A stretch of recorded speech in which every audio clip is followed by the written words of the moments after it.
Yeah, I had a real interesting day yesterday. I've been working on this oil project with Mr. C.T. Muckpo, more commonly known as Vidyadhara, the Venerable Chogyam Trungpa Rinpoche.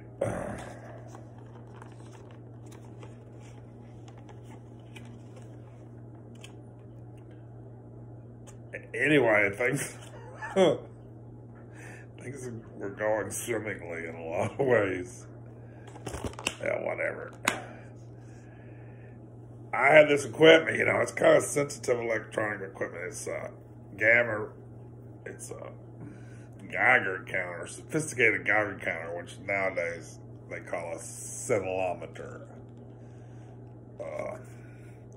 Go out and buy a new one today that approximates what I have. I had probably $35,000. And it might not even be the same, but close as I can get to modern day equipment. Anyway, I paid $17,000 for mine in 1982.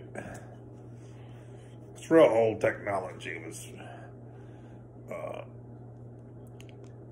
looking for uranium for the first nuclear reactors in the 50s is kind of when they developed the technology.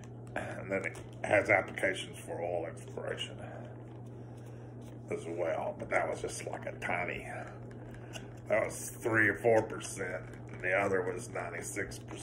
So I was driving the bus, was looking for uranium, but then they found a lot of uranium, and they didn't build as many nuclear power plants as they thought they would. So, in the 60s, the whole thing crashed, sort of. They quit making very many of them. Company's been bankrupt forever.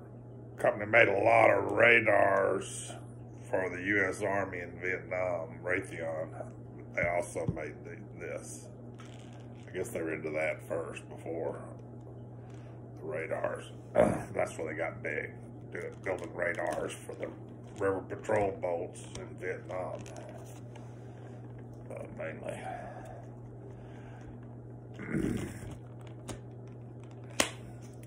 So anyway, I was very careful with this equipment. Like, usually it would be, I had it mounted in my truck. It was pretty handy. I had the bucket seats and a thing in the middle. It was just real critical to me. And it all bolted in, but I was afraid to leave this $5,500 unit, smaller unit, in the car all the time. It might get stolen. So I would often take it out of the car and bring it in the house, but it'd often be not in this protected place. But I always had it strapped in. I never ever let it have a chance of having a wreck or a sudden deceleration and go flying. For 20 years, or I don't know, 82, I don't know. For 20 years, I never, ever took a chance, and it was bolted down always, or strapped down always. Not one instance, not. And I was just like, I wasn't doing much of that kind of work. It was just like I wasn't relating to it hardly at all. And one time, I leave it unstrapped on my back seat. I knew better to do that, but I wasn't thinking about it. And I don't know, after 1,000 times I did it right, I did it wrong once. And that one time, I had to make a sudden stop, and the thing went flying, and it didn't work after that. And it's very hard to get that stuff worked on because you can't get parts. The guys that can work on it, but they can't get the parts. So, can't get the parts, can't fix it.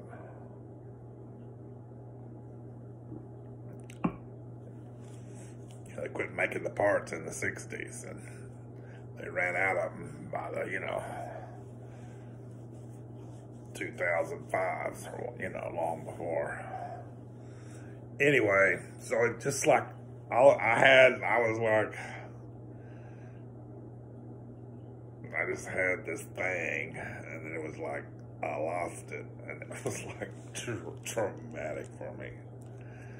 And I have a buddy here in town, his name is Earl Siegel, a little bit older than I am. He does the same thing I do. You know, in the beginning we were like rivals, sort of, but then we got to be friends, helped each other in different ways. He's a cool guy, real cool guy, sweetheart. You know, he's been in bad health. His wife died, that about did him in. He's been in bad health. I called him last week, and his phone is taken off, you know. Somebody else has the number, so. And I'd always dreamed all these years, you know, he'd get old and retired or something, and I'd make an offer. But I knew it was going to cost me $5,000. I didn't. There's just no way. I managed to cobble together some newer equipment here recently. I paid, I kind of did the wrong thing, but it was a couple $1,000s, I think, to get just a little station-to-station primitive handheld unit. I used to have one, it got stolen.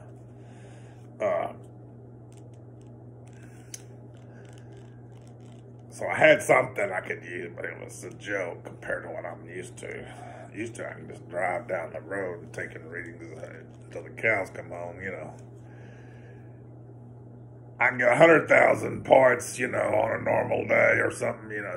I do it more in a continuous line rather than points, and whereas doing it this other primitive way, I can get 30 points.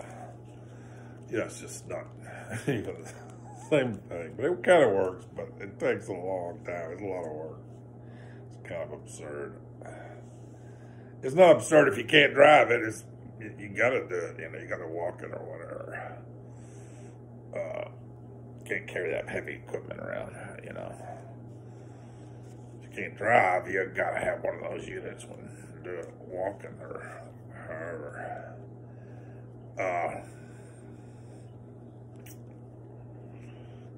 So I went down to the supply store where Earl used to hang out and said, "Who's friends with Earl?" You know, and he's been dead 4 years. I found his obituary. Anyway, there's this cool guy I've been wanting to meet for 15 years. He's kind of I don't know, operator here, reliable, trustworthy, cool guy, friend of my dad's, you know. Anyway, I go over to his office, and that machine's laying there. He was friends of Earl's, and anyway, we work out a deal. I offered $2,000 for the machine, although I got no money. I don't have 2 nickels to rub together. But I'll go out and try to find somebody, maybe put up the money, and I don't know. It'd be their unit, but I could use it or whatever. You know, and he says, yeah. And then he said, well, you take the equipment, you work for me for $2,000 worth of work, and you can have equipment, you know, you can buy it that way. Which is perfect, you know. I don't know why I didn't think of that, but he thought of it.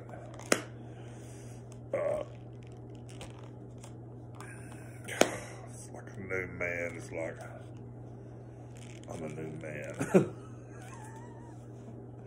I'm gone from a pauper to a rich man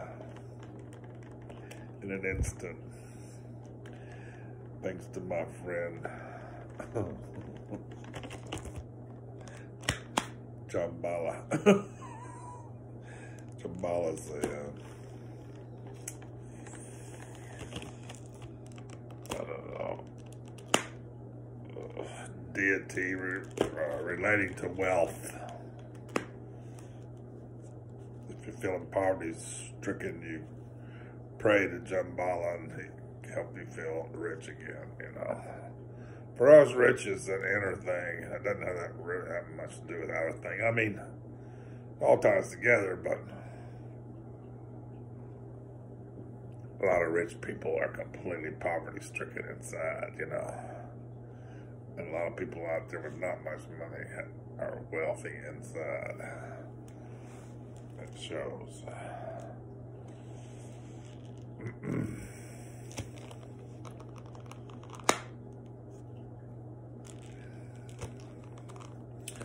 I don't know, it could be fun. It's just so much easier for me to go out and look for oil now. It was kind of like the Stone Ages before, and now it's the modern ages. I'm happy. You gotta be careful about the happy, though. You can overdo that stuff, just like the other.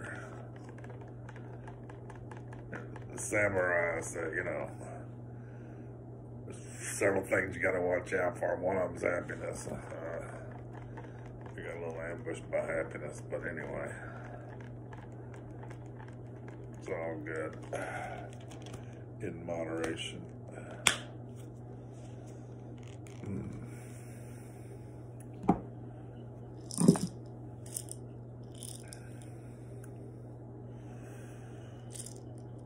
There might have been some point to something. I don't know what I was going to talk about, but I think that's it.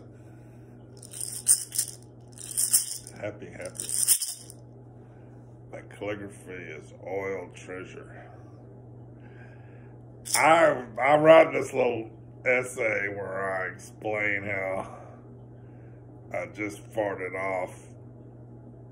I didn't have any partners. I didn't have any money behind me, but I didn't trust myself either. I didn't trust myself. That was the biggest. I should have easily found $1.5 billion worth of oil and gas, and probably more like $2 billion if I'd really been having all the opportunities I should have had. But I still got all that in front of me, you know. It'd be crazy if I don't find a couple $100 million worth of oil and gas with this machine. It's like, be stupid that I couldn't accomplish that. My teacher, Mr. C.T. Mukpo, was so devoted to Gold Lake oil, I just can't explain it to you. Some of you know who he was, but none of you know how devoted he was to this project and what confidence he had in it.